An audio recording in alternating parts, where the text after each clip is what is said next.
Hi, I'm Gemma Craven, And I'm Jeffrey Cologne. and welcome to the Wednesday Word on Social. And today we're talking about one of our favorite hidden gems in social, Storify.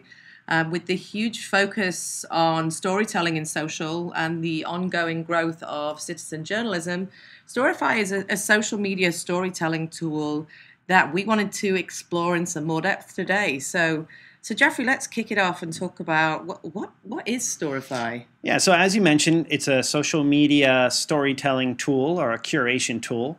And the interface is very simple. You create an account, and then under that account, you create a story. And then it has a simple timeline. So you can drag and drop photos, tweets, other images in a sequential order that forms a storyline for other people to read. And then it has a simple embed code, so you can post it on your blog, your website, any of your owned properties, or you could tweet out the link, post it as a status update on your Facebook page, etc. Okay, so sounds to me like this is a journalist type tool. Is that right? Who's using Storify? Journalists right now are the main concentration using the tool. The CBC is using it, BBC, New York Times. Most of them, I think, are using it because it's a great way to capture big events and put them in an order that is understood in a better, more visual manner by their readership. Mm-hmm.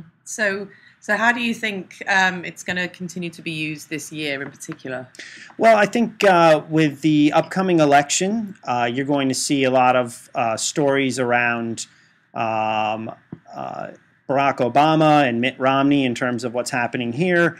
I think also with the London Olympics, you'll see a lot of it used there. Any breaking news, I think, Storify will eventually be used if there's some major event that takes place. And then also for events in general, live events that people can't attend but that are popular, I think we will see a lot of Storify timelines released.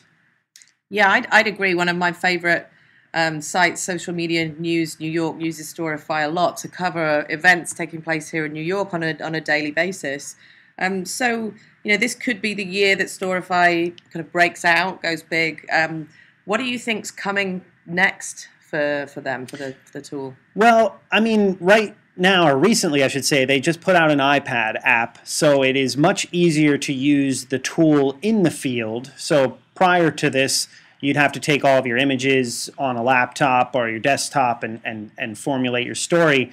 Now I think you can have real-time Storifycation using your tablet, which I think will actually increase the speed of stories being assembled on Storify. And then it's only a matter of time before they move on to a smartphone. And I think when that happens, you're going to see journalists using this almost like as a real-time platform to showcase news. So much like CNN developed iCNN to build on the phenomenon of the kind of the citizen journalist from the image perspective, Storify could really become that tool that media use to extend their reporting capabilities. That's correct. And I think also another area that we'll have to watch is brands have constantly looked at some of these curation tools to figure out how they can use them.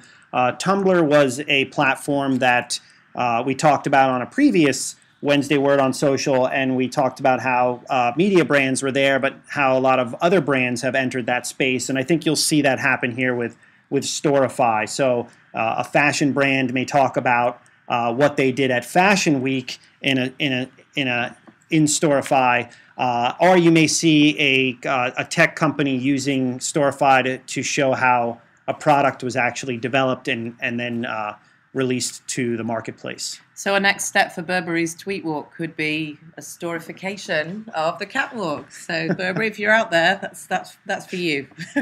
Well, great. Thanks, Jeffrey. This has been the Wednesday Word on Social, and we'll see you next week.